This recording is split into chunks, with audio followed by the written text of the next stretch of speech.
Hello, U.S. history class. We are now going to pick up our continuing conversation about the Great War. Wait, you might think, well, weren't we learning about World War I? Well, there can't be a World War I unless there's a World War II or III or IV. It's the way sequels work. So back then, people called it the Great War. They didn't know there was going to be a greater, and by greater, I mean more horrible war that's going to come around just a generation later. So World War I, Unit 6.2, America at War, 1914 to 1918. Well, was America at war? Well, you know what? For 75% of World War I, we weren't America at war. So what motivates the United States to enter this European war? For 3 years, we had remained out of the war, neutral. And American citizens don't want us to get involved in a European war. Washington had said, beware of foreign wars. And we had kind of stayed out of that kind of thing. Roosevelt is carrying a big stick, but he's not, going to Europe to fight with it. And so they're over there in this bloodbath, this meat grinder with millions of people dying. And, American citizens and the American president, Woodrow Wilson, supported isolationism. Like, we're way over here. Let's stay over here isolated. And neutrality. Let's stay out of this big cluster that's going on in Europe with all these alliances and all these people dying. Okay. And American citizens felt that way until they didn't. So the question that we have to deal with is this: what motivates us to enter the war? And a lot of this is the pulling of the heartstrings. And so the first way that Americans are going to get turned towards supporting America fighting in this bloodbath that's taking place over in Europe is going to involve the sinking of a passenger ship. And that ship is called the Lusitania. All right? So the sinking of the Lusitania. And you see you've got these reasons numbered 1 through 4 with some blanks. So just, type out, the answers and the brief descriptor that will allow you to recall this key information. Well, here's the Lusitania, and it's got, hundreds and hundreds up into the thousands of people on it. It's a passenger ship. Germany said, like, hey, we think you're carrying, bullets and weapons on this ship. And anybody who is sailing with Great Britain or one of Great Britain's allies, they're our enemies, because the Atlantic process of getting weapons and stuff is used to fight against Germany. So just recognize that we're gonna declare war on these ships. So if you sail on it, you're doing this at your own risk. They literally printed this in newspaper advertisements right here underneath the advertisement that told you when the Lusitania was sailing back. I mean, that's how forward their directions were. And guess what? The Lusitania sails, and it is going to be sunk. Not only sunk, it's going to be sunk by German submarines. Okay? Now, you may remember that, a lot of people thought of submarine warfare from our first set of notes as cowardly, that it's like you're an assassin, that you're sneaking up on somebody. They can't even see you coming. That's not fair. The German submarine, and you will have to know this term, so please put it down. It'll be the last thing you write down. The German submarine is called a U-boat. All right, we call them U-boats because they were called in German Unterwasserboot, which means underwater boat, right? And so, this was looked at, they sailed in these packs of submarines that are hunting people around the Atlantic, and they're seeking passenger ships. These people didn't have a chance. 18 minutes after that torpedo hits the Lusitania, it sinks to the bottom. Almost 1,200 people are dead, including American citizens. People looked at this in horror. They said, oh my gosh, they have killed innocent men, women, and children. Well, they did kill innocent men, women, and children. They also said they were going to do it, and people still sailed in the boat. Funny thing is, when we went and investigate the Lusitania many, many years later with submarines and robots and all this kind of stuff and check it out, guess what? They really were carrying ammunition and bullets, and they really were doing what the Germans said they were doing. But it didn't matter because it started turning public sentiment in the United States towards us entering the war because these Germans and their submarines and their Unterwasserboots were looked at as sneaky killers of innocent people. All right, there's cause number one. Cause number two is pretty simplistic. You know, if we look at the sides, Germany, they spoke German. Austria-Hungarians, they're whatever. The Ottomans, they're not much like us in America. Well, that's how people felt anyway. And so, people tend to look at cultural identities. And this was a big one. And so when we looked at the two sides of the war, we realized that we have a very strong cultural relationship with one side. All right? So, for instance, think about who is on the side of the Allies. Britain is on the side of the Allies. This is an ad the British ran in American newspapers, by the way. Who's absent in the war? You are, America. I mean, like they're pointing out, we used to be a colony of Britain. I mean, we speak English. That's a pretty big sign that we're tied to the English people, right?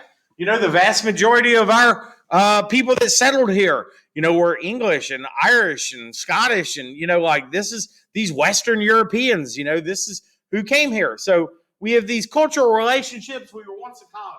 We have been allies. I mean, we've been allies with the British, since the War of 1812, since we got past that thing, but the French had been our first allies, the Treaty of Paris, 1781, Revolutionary War. They're our close allies and our compatriots. The bottom line is this. One side of this conflict is full of our friends, and the other side is full of Ottomans, like people that we didn't have this strong cultural relationship with. And, it started compelling people because they not only started thinking of, these sneaky Germans and, assassins and cowards and, all of this type of language, but then they started looking to the other side and say, hey, they're doing this to our friends in Paris. Like my cousin lives in Paris, or my family was from London or Derby or, whatever. And it starts to motivate people in that direction. And that kind of leads back, and it kind of becomes circular back to the Lusitania, because, while we're feeling tied to one side of this conflict, increasingly, a lack of promise for what Americans would think of eventually as the freedom of the seas is going to turn us against the German cause. Okay? Germany had declared something called unrestricted submarine warfare. All right? In other words, they said, if you are, one of the allies or an ally of one of the allies, you're a target. This is unrestricted warfare. We don't care who you are. An enemy, of our, a friend of our enemies is our enemy, right? So everybody is fair game. And so this is directly against, our feelings about, the fact that there should be freedom of the seas, that, that any nation should be free to sail across, international waters. There wasn't really an idea of international waters yet, but free to sail across the ocean, for commerce, for trade, for travel or whatever, without a threat of dying because you choose to do it. The relationship between America and Europe was, from origin, and now all of a sudden it wasn't safe anymore. And so this unrestricted submarine warfare and this belief in the freedom of the seas was violated, but targeted Great Britain. All right, so there's Great Britain, and and her allies, friends, connections, etc. All right. Now, look, Germany doesn't want to pull America and our economic strength or what we could, contribute to this conflict. They don't want to pull us into this conflict. But now, people are turning in that direction, and some people are starting to feel like it's inevitable that America would enter into the war. And this comes our fourth cause. And this one is super suspect, okay? It is called the Zimmerman telegram. And so number four for you is the Zimmerman telegram. All right. So what makes this so suspect? Well, a lot of people think the thing was fake, that it was put out there just to motivate people to turn against Germany. So let me tell you what this story is. The Zimmerman telegram was a note from the ambassador, the German ambassador, this guy named Zimmerman, to the government of Mexico. And I know you have that blank in your notes that wants to know who it is to. And so if you look at the cartoon down here, this hat with the little spike on the top of it, it's called a piccolo. It identified German soldiers in that time. And so this secret telegram is going to go to the people of Mexico, and it will be decoded and will be published.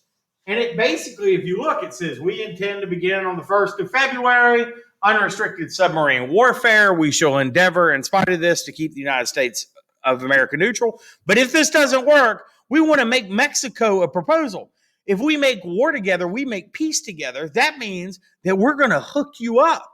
When the war is over, we will give you back Arizona, New Mexico, and Texas, which were taken from you in the Mexican-American War, 75 years earlier. Like, we're going to give you back your land.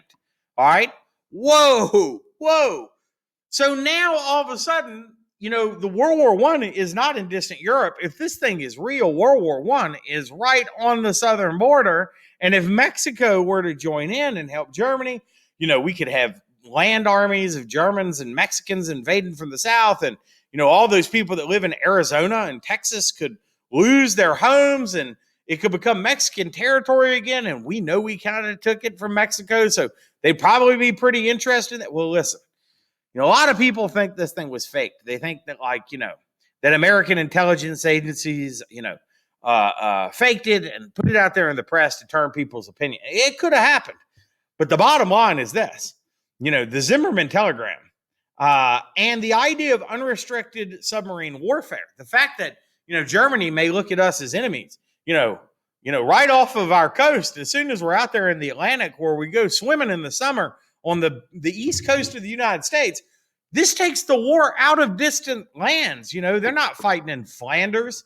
They're not fighting in France or in Belgium. It's in our backyard now, and it turns public opinion and political opinions to war. President Wilson and Congress will look at the totality of public sentiment and all of this different evidence, and in 1917, in April, will declare war against Germany. All right? This happens April 6, 1917. Well, guess what? America enters the war 18 months later. This war is over. All right? And some of it has to do with our contribution. Some of it has to do with timing, too.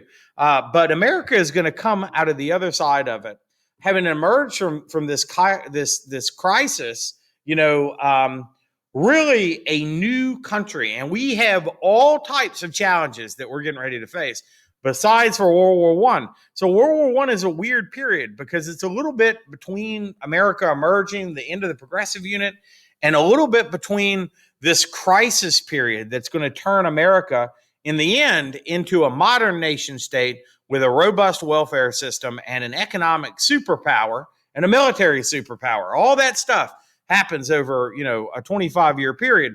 And it really kicks off April 6, 1917, with this declaration of war. So now we're really talking about America at war, 1917 to 1918. And so if you look at your notes, we're back with President Woodrow Wilson, okay? So President Woodrow Wilson and Congress, they declare war in April of 1917. But look, it takes time to get into a war. You just don't say, we declare war, and all of a sudden people all over America go pick up guns and jump into boats, and we sail over and we start fighting in France. It doesn't work that way. It takes, a year to make uniforms and rifles and boats and to recruit people and to train them so that they know what they're doing. They know how to fire a gun and all these other stuff. And so it's going to be the spring of 1918 before American troops even really start showing up over there, and the war ends in, like November, right? So Wilson is, actively working to shape public opinion to get completely behind this war effort. I mean, we've got time here that public opinion could sway, and now we're committed.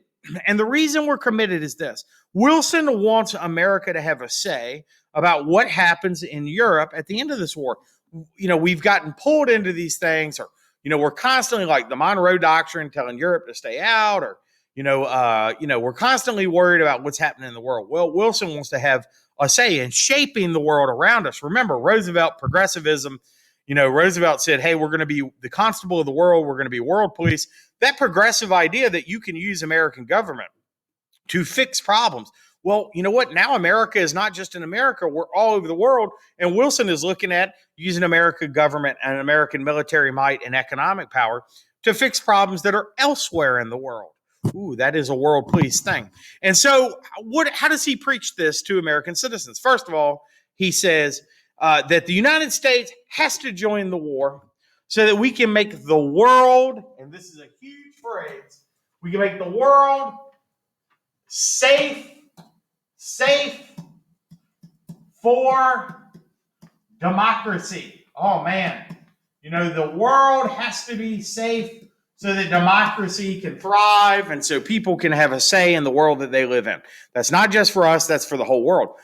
So you start getting the beginnings of this idea that America is taking on a role in promoting American values, maybe not just in Hawaii, Puerto Rico, and the Philippines and these other places, but maybe we're trying to push American values and culture everywhere, right? That we have this belief that somehow if Americanism, the exceptionalism that we believed that America was granted with, if we could, influence the world through it, that democratic systems like the one that we supported and believed in would flourish all over the world, bringing in, this new freedom, this epoch of global existence and peace and harmony everywhere. I mean, Wilson is going to believe this, and you're going to see it in a few minutes. Okay. Well, for it to be a democratic fight, right? There's a lot of sort of, undemocratic stuff that is taking place. For instance, the idea like democracy means everybody gets a voice. Well, anybody that was against the war starts being looked at as un-American. Like somehow you can't be against the war. So imagine all of the German people that lived here. I mean, tons of German people, lived, and had settled, all over the East Coast of the United States. Huge German populations, right? And so, these people are started to be looked at as outsiders. So there starts to be like this incredible ethnic tension where people are discriminating against Germans, and Germans are changing their names and they're trying to hide, what their heritage is. You look at this pen, the Anti-German League, people are marching and they're like, they murder innocent people. They kill women and children. You know what? It sounds a whole lot like what happened in America with the war and terror. You know why? Because it is the same thing. It's just ethnic instead of religious. People start saying like, we're not going to drink German beer to protest Germany. So if you see this little ad down here, you have German brewers. They have cartoons of them hanging off the tree. Well, guess what? When France wouldn't support our war, in the Middle East, 15 years ago, people lined up, more conservative, pro-war people lined up and they poured French wine down in the gutter and they said, we're not going to have French fries anymore. We're going to have freedom fries. All of this stuff comes up again and again and again. So you have these women that have been in the progressive movement. They're going to also take roles in the anti-war movement. And so everybody that has these different opinions, unionists, socialists, anarchists, which are incredibly common in America 100 years ago, they start saying, well, look, if this is a war for democracy, right, and for America, and you're against the war, maybe you're against America. So there starts being this whole really anti-democratic thing that's going on where, if you go against what the government is saying, you somehow are going against the country, right? Like, A patriot doesn't support a president or a particular government. Patriotism is love of country. Those things start blurring in here, right? Where dissenters, outsiders, ethnic groups that weren't, part of the Allies, ethnic groups started facing discrimination. All right. And, this is really supported by the fact that the government of the United States, the government is going to have offices of war information where they are going to promote propaganda, and private media is going to help. Remember that yellow journalism that helped promote the Spanish America War, remember the Maine, to hell with Spain, and the cartoon of, that brute of Spain, like, ravaging and killing, this fair woman. Well, here we are, new war. 20 years later, nobody obviously remembers that because now we have the exact same cartoons. Destroy this mad brute, and you have this German ape coming out of the Atlantic carrying Lady Liberty, and she's being ravaged. I mean, that's always the thing, like, oh, they're coming for our women and children. So again, media is used to control and to support the war effort and to shape public opinion. And they are dehumanizing the enemy. This is not a person. Look at this bloodthirsty, German. They called Germans the Huns, after Attila the Hun, right? And the Hungarians, Austria-Hungary, right? So here's this German, and he's got blood dripping off his bayonet and bloody fingers, and he's ravaging this poor blonde woman, and there's burned cities in the background, and here's Kaiser Wilhelm, and he's eating up the world. And you know what? Let's put this cute little American boy with his slingshot and his overalls in there. I'll lick any two Huns. Let me roll my sleeves up, Pop. I mean, my gosh, they're eating, soldiers' bodies. Oh my gosh, here's a German soldier that is stabbed an angel to death on a bayonet. Like, that doesn't even make any sense. But it does, because when you get barraged with one opinion over and over and over, and it's beat into your head, well, it gets easier to support the idea of going to war, at the nation's call. I mean, and this was the goal of the government and a large portion of the public, and it worked. And so because of that, America will pass something called the Selective Service Act of 1917. All right, what is that? Well, guess what? It is the American draft. All right. All of you that are male, anyway, at the age of 18 will have to sign up for selective service, which means that the government of the United States knows how old you are, where you live, so that you are eligible to be pulled in to fight in the United States military if we go to war and we need you. All right. And so because of the Selective Service Act, here's your definition, right? Millions of Americans would be drafted for the war. So if you look at this ad down at the bottom, it says, what does it say? You know what it says, propaganda. Huns kill women and children. All right. And you see this guy ripping off his business suit, throwing his hat on the ground, and he says, tell that to the Marines. And he's going to run down to his Army recruiting office, and he's going to sign up to go to war. Look, people weren't trying to avoid the draft. People were signing up to go to war by the millions. For one reason, it showed how American you were. You look at these groups like the Germans. We had so many German Americans that fought in the war because they wanted to show, like, hey, I still support this country. Just because my family is from Germany, doesn't mean that I'm not a good American. And people just enlisted by millions to go and fight. Okay. Please remember the Selective Service Act, because, it shapes, America as we have World War I and World War II, the idea of this draft that exists because of this act. Okay.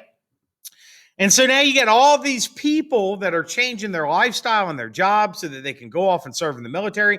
Well, economics in the United States is going to change as well. America is going to retool all of that industry that we talked about.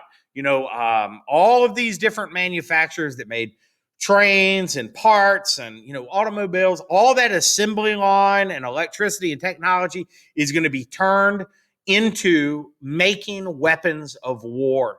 And so it says there in your notes, what is built in this time period? Well, America is going to come out as an economic superpower because our entire industrial force will turn to making munition, to making new technologies and war products, and supplying not just our eventual army, but all of the allies with the weapons of war that were necessary to win. So companies like Harley Davidson, you see these Harley Davidsons right here, motorcycles. That is our first, sonar that's up there on that bike, so we could hear planes coming in. The Wright brothers planes will play a role in this war with spying on enemy positions. This is a train car full of heavy-duty machine guns. This is Mattel, which will eventually become a toy maker in the United States, making toy soldiers, but they used to make bullets. So all of our systems turn into making this massive industrial war. And industrial war had been around since the Civil War, but this is going to be a modern war because all of this technology is going to be amped up and sent out into the field. So why do we do this? Why is all of this stuff built? Bottom line is this: over the first few years of this war, there had been nothing but a stalemate. The Allied and Central Powers had met up in that Western Front, and they had brutalized each other, and nobody is able to turn the tide of war. So America will ramp up all of our economic power to supply the Allies, okay, with everything they need. The tanks, the bullets, the planes, the helmets, the uniforms, while our troops are assembled to provide numbers to tip the balance of that conflict that has been waged in the center of Europe. And so if all the men are signing up for all of these, military positions by the millions, all right, and immigration is basically slowed to nothing, okay? So we're not having this wave of new immigrants that are coming in this time. Who is going to do all the work? Well, manufacturing jobs are now going to be filled by women, all right?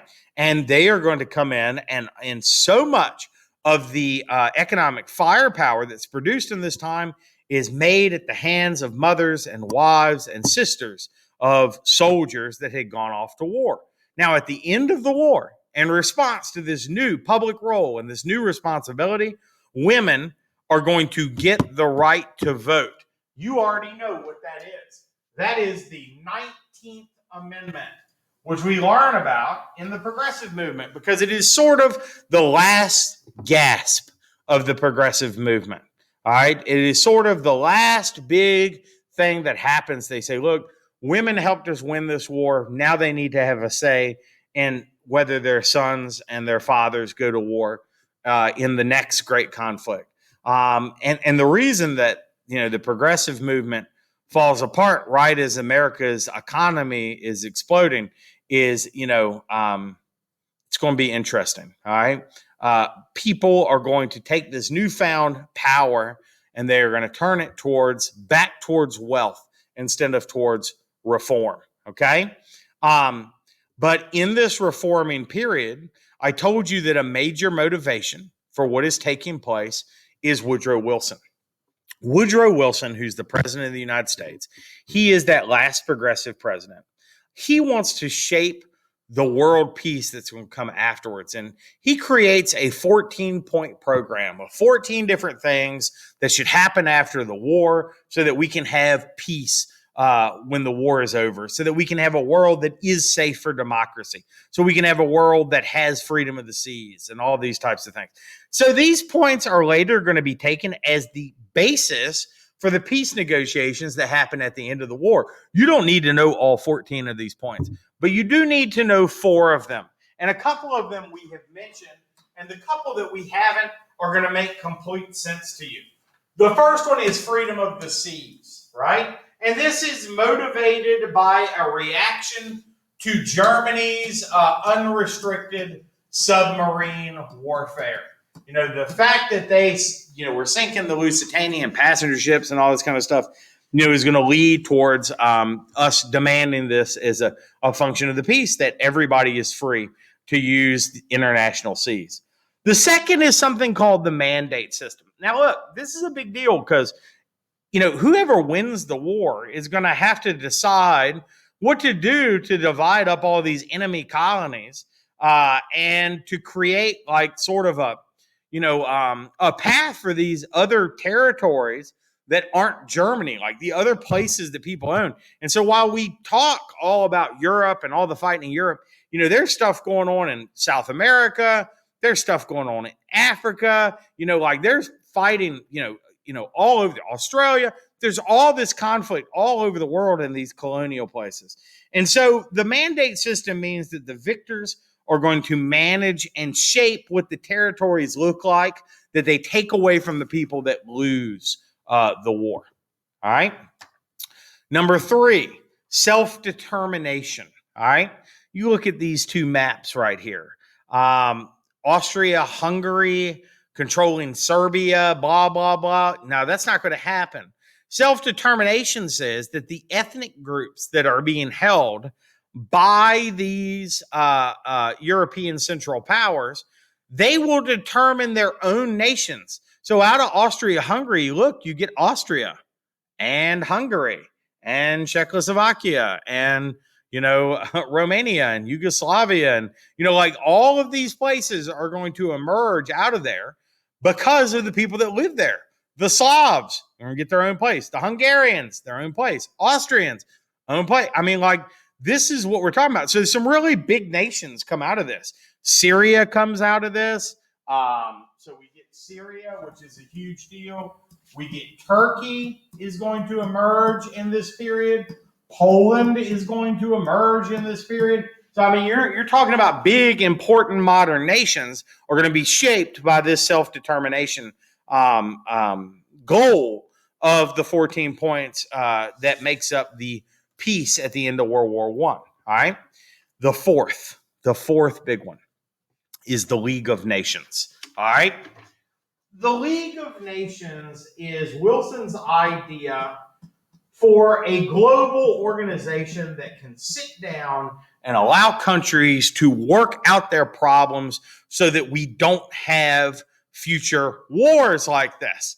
When you look at the assassination of Franz Ferdinand, not that it's not important, but it's a small thing to drag, to create millions and millions and millions and millions of deaths, to destroy nations, to topple empires. And that's what's going to happen at the end of the war.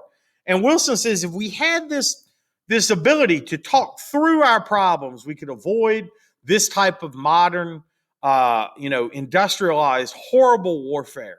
And his desire was to forever eliminate the causes of war. If you see in the cartoon that we have right here, the League of Nations was perhaps too big for the peace that came at the end of the war to handle. And we will see what the results are of the end of this war and the peace that will follow in our next section, where we will discuss the conclusion of World War I. Thank you so much.